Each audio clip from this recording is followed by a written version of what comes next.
Place on the field, is it nice to see the club getting some sponsorship and everything coming together for the new season? Yeah, most definitely. The club relies on sponsorship and people investing into the club and the community here, and the commercial department's been completely revamped and do a super job. The amount of people they attract to the football club, and it's great to have new sponsors on board, and it obviously gives a bit more financial stability to the club as well. How pleased are you with the business you've done so far? Tell us a little bit about the guys you've brought in and what they're going to add.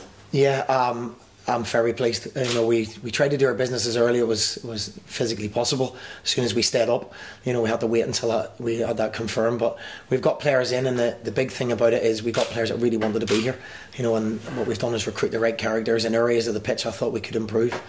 So Gail's come in, and I think it'd be a terrific signing for us. He gives us something we didn't have before, ownership of the game, and he can take care of the football for us.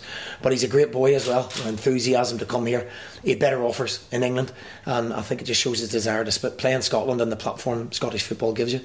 We're hopefully, you've just come an hour too early, we'll hopefully have a new signing announced in another hour once the medical's done.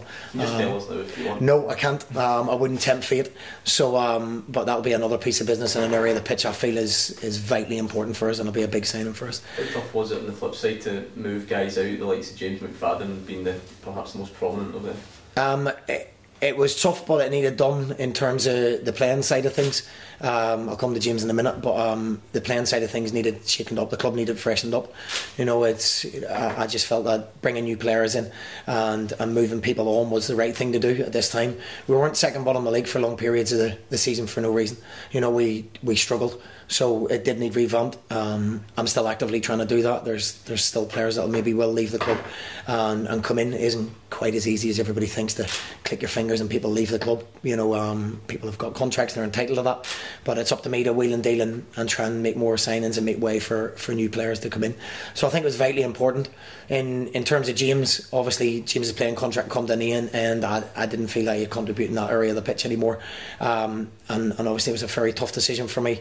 He's a brilliant lad who's been a brilliant servant to this football club, and we had a good chat. I don't think James had quite made his mind up whether he wanted to still play, of which I still think he can at a level. He still loves playing, he still enjoys training, and that's a decision he has to make in terms of whether he wants to go into coaching full time, whether he wants to go into management. And I've no doubt when he decides to do that, he will genuinely make a really good manager or coach, whichever direction he decides to go in. Who knows, in 5-6 years time he could come back to Motherwell, and I'm sure people will be delighted to see that.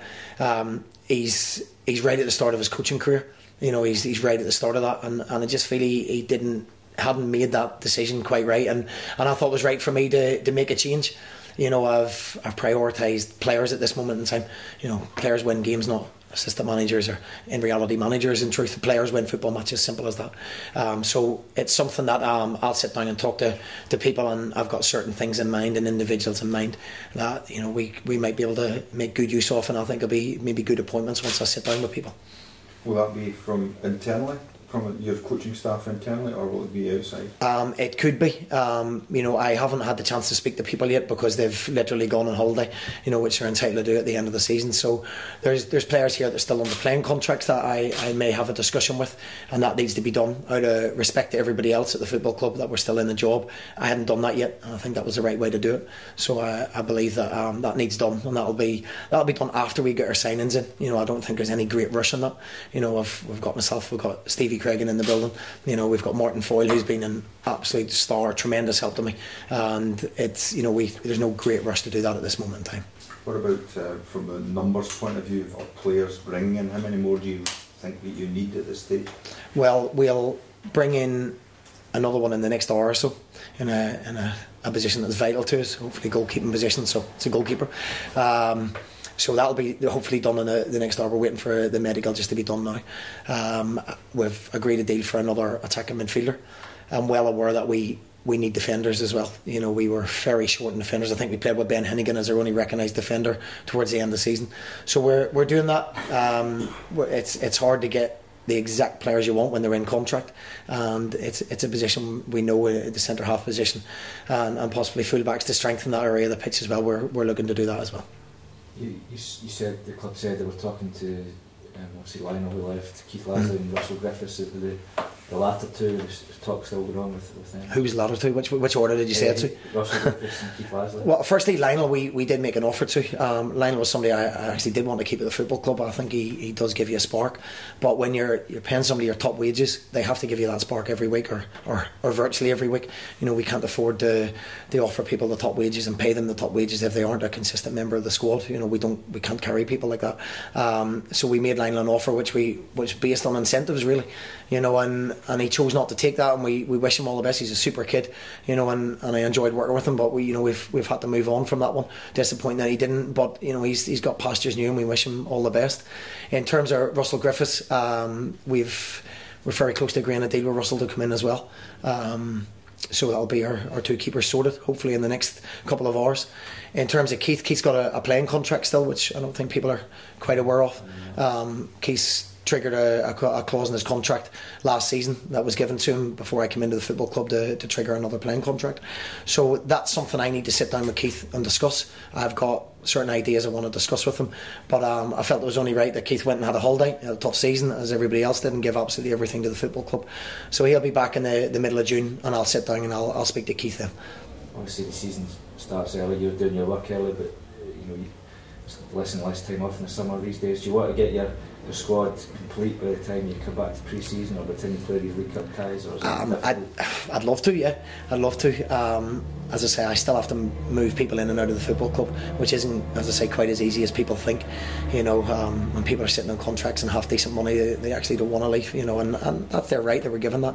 So we have to be clever with it. I probably won't have all my business done. No. Obviously I'd probably like to do more business than what I'm doing, but we don't have that luxury. We've inherited 14 players. We have to make the best of that. We have to make them better than they were last season, and that's, you know, the task you have as manager. But we'll still be actively looking at things. In terms of loan signings in the English season, it doesn't start until later, so you don't get any clarification on when you can get boys or when you can't. So we leave a little bit aside just in case something does come available that we fancy, but we know what we want, we know what we need in the side, and it's not always quite as easy as you want, but we've got some very good signings that I believe will improve the football club, freshen the football club and take it forward. Have you had any contacts regarding Louis Moult yet? I'm sure he's a man that... I haven't personally had any at all, no. I spoke to Louis on numerous occasions. I have a brilliant relationship with Louis.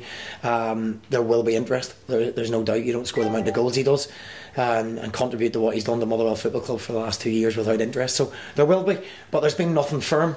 I'm quite hopeful that Louis will still be our player at the start of this season, and that's very much as a manager what I want. You know, he's a big part of what we do. He's very difficult to replace, but we're a club that, you know, if somebody comes in for the right money, a fee that we believe is fair for the player, for the football club, we won't stand in his way. You know, that's how we sell the football club. You can't stand in people's way when they've got opportunities to play at a perceived massive clubs and, you know, big crowds and probably lots more money for family and that. But Louis very much committed to Motherwell at this moment in time, you know, and it is what it is. I actually spoke to him as recently as yesterday. If somebody comes in with that offer, then we'll sit down and we'll talk about it. And if they don't, Louis is very much committed to us. You know, we will probably sit down and offer Louis a new contract as well. That's my thinking. You know, when we sit down with the board and we have a chat about it, and we'll put something to him, and it'll be up to Louis whether he decides to do that. If he doesn't, he'll be here for another year, and I know he'll be absolutely totally committed to the football club and to me. You know, he's reassured me of that, and I have total faith in that.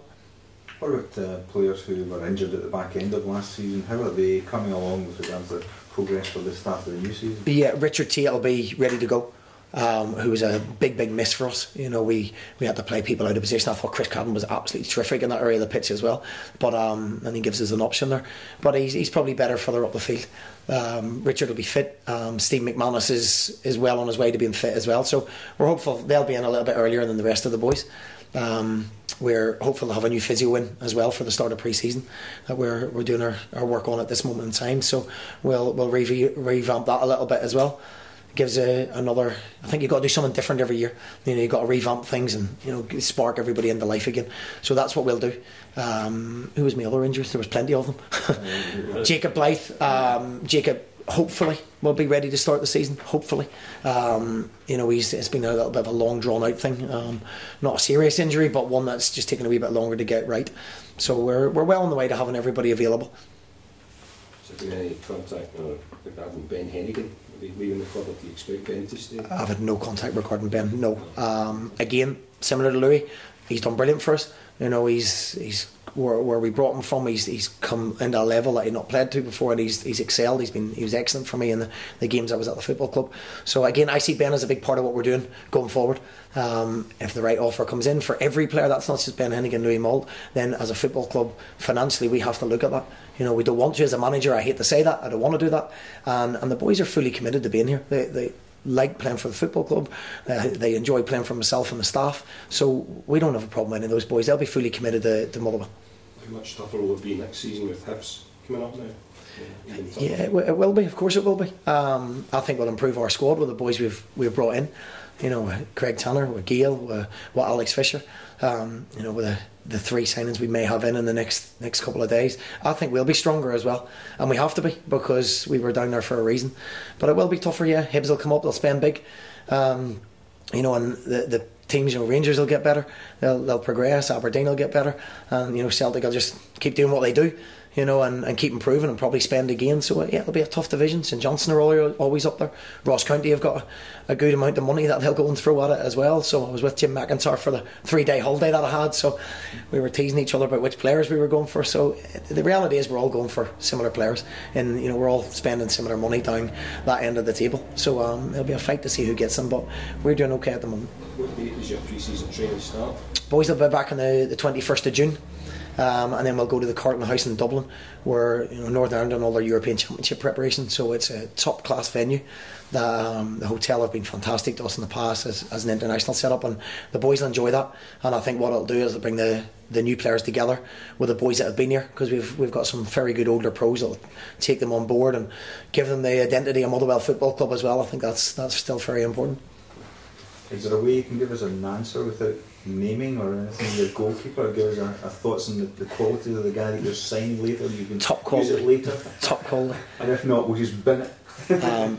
I think it's going to be a fantastic signing for us. There's an area of the pitch I wanted to improve, and I've gone after him all summer. And Martin Foyle has done wonders for me. If we get this over the line, and I think we will do. You know, I think we'll do that in the next hour or so. Once it's just crossing the I's and dotting all the way around actually. But just getting it over the line. I just don't want to tempt fate with it yet. You know, if you'd come a couple of hours later, then we'd announce it, no problem, and we'll probably have to do that via our own media. But it'll be a good signing for us, and obviously it's a goalkeeper. So